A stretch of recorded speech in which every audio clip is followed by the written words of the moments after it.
obra, No Rumo do Mundo de Regeneração, de Divaldo Franco, pelo espírito Manuel Filomeno de Miranda. Capítulo 20. Palavras finais.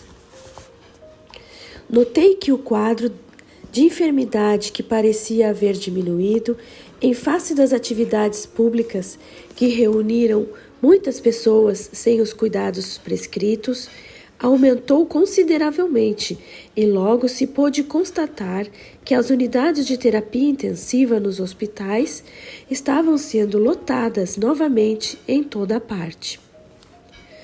As autoridades voltaram a dar sinais de alerta, nem sempre aceitos com a consideração que deviam merecer. E as estatísticas de contaminados e de óbitos cresceram a seguir.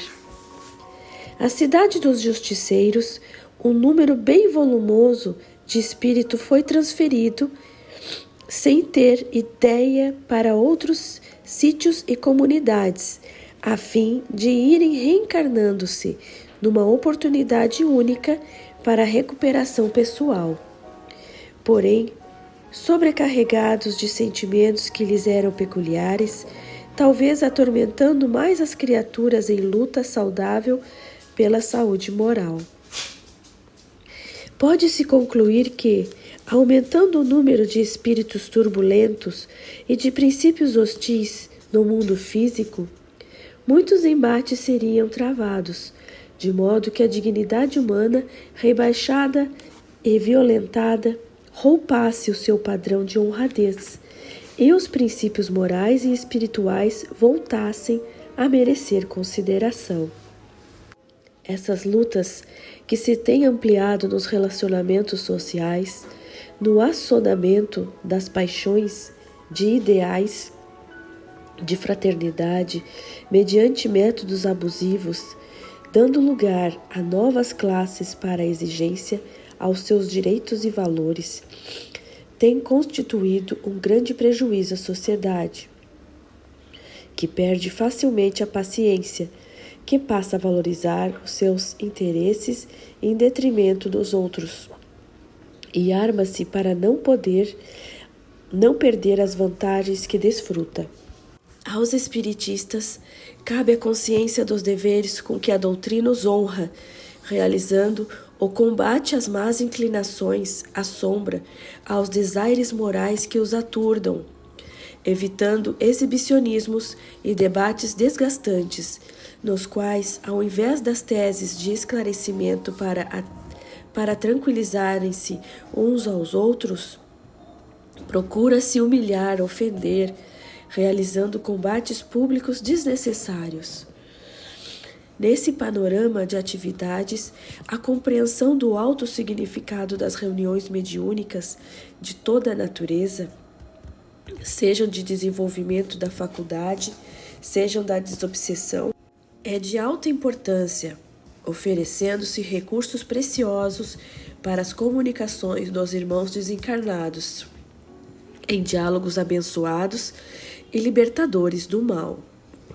Espiritismo sem espíritos é como corpo sem alma. Muitos indivíduos fascinam-se pela filosofia espírita, pelas investigações ou ainda pela parte evangélica e cristã. No entanto, deve-se considerar que o espiritismo é a doutrina que se encontra inteira na codificação kardeciana e não deve ser examinada apenas por um aspecto, por uma face.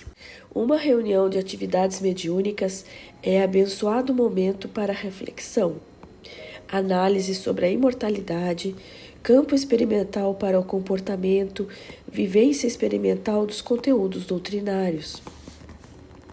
O espiritismo deve ser vivido integralmente em todos os instantes da existência humana pela transformação que impõe ao seu estudioso, de maneira a torná-lo um cidadão de bem, sempre atento aos seus deveres para com a vida. Foi necessário que a humanidade progredisse intelectual e moralmente, para que os espíritos nobres viessem à Terra explicar o sentido das palavras de Jesus, normalmente voltadas nos véus das parábolas e símbolos, arrancados da simplicidade dos seus dias, do seu tempo, a fim de poder se instalar a era do espírito imortal. Como vem acontecendo, desafios de todo tipo surgem a cada momento, em razão do atraso moral dos que habitam o planeta. Eis porque este é o momento da grande transformação, que facultará melhores recursos para que o sofrimento ceda lugar à alegria de viver. O intercâmbio consiste entre reencarnados e desencarnados. A cada dia se fará mais facilmente, em razão da mediunidade em expansão da cultura terrestre, sem as anteriores pressões de patologias ou das ingênuas interferências demoníacas.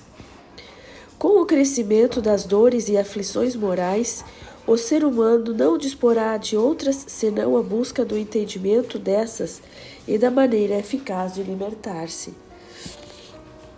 Jamais as dificuldades constituirão impedimento à programação da verdade, porque estarão também no campo de atividades espíritos voluntários que abraçarão a doutrina, inspirados no amor ao próximo e amparados pelas elucidações doutrinárias libertadoras. Indispensável, portanto, que os adeptos fiéis do Espiritismo não se permitam a perda de tempo útil com frivolidades ou disputas egóicas muito comuns nos comportamentos, especialmente quando se formam grupos da mais variada natureza. Na programação para o futuro, a estada do nosso grupo, mais ligado à pandemia, conforme já o dissemos, vincular-se-á a cada dia a batalha sem quartel da conscientização.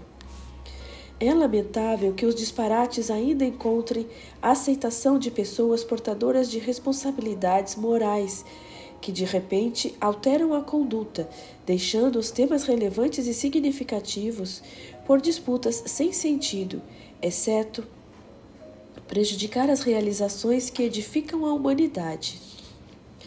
É natural que haja sempre indivíduos inadaptáveis a um modus vivendi saudável, num clima de esforço para manter a paz e estimular o avanço pelas trilhas do serviço dignificante.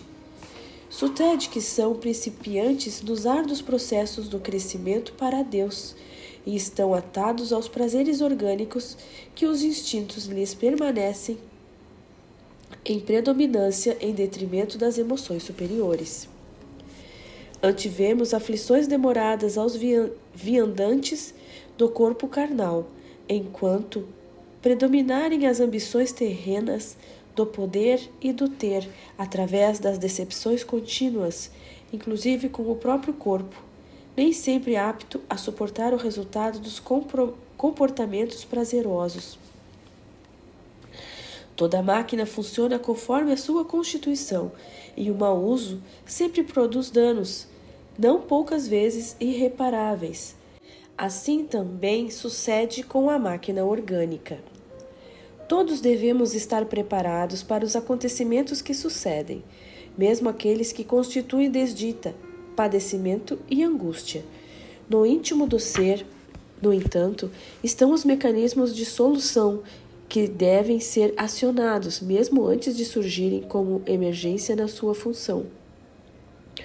Outrosim, também podemos prever as bênçãos que todos fruiremos durante a grande mudança e após, quando o nosso planeta for melhor, em razão do nosso aperfeiçoamento moral. Nossos olhos, portanto, devem também ser postos nas venturas que nos aguardam, anelando pelas dádivas de amor e plenitude que nos serão concedidas desde agora. Essa realidade, porém, dependerá exclusivamente de como nos comportemos e contribuamos para apressar ou retrasar os dias formosos. Após um demorado encontro com os membros do nosso grupo, o venerando Spinelli sugeriu que interrompêssemos as narrações. Portanto, nos demoraríamos um largo período em atividades no labor do Evangelho vivo em ação. Prolongando-se nossos compromissos, contemplamos as possibilidades sublimes do amanhã com a alma referta de alegria, agradecendo ao Senhor Jesus pela oportunidade que nos tem sido oferecida e auguramos que todos sejamos aquinhoados com as bênçãos de paz e plenitude no rumo do mundo de regeneração.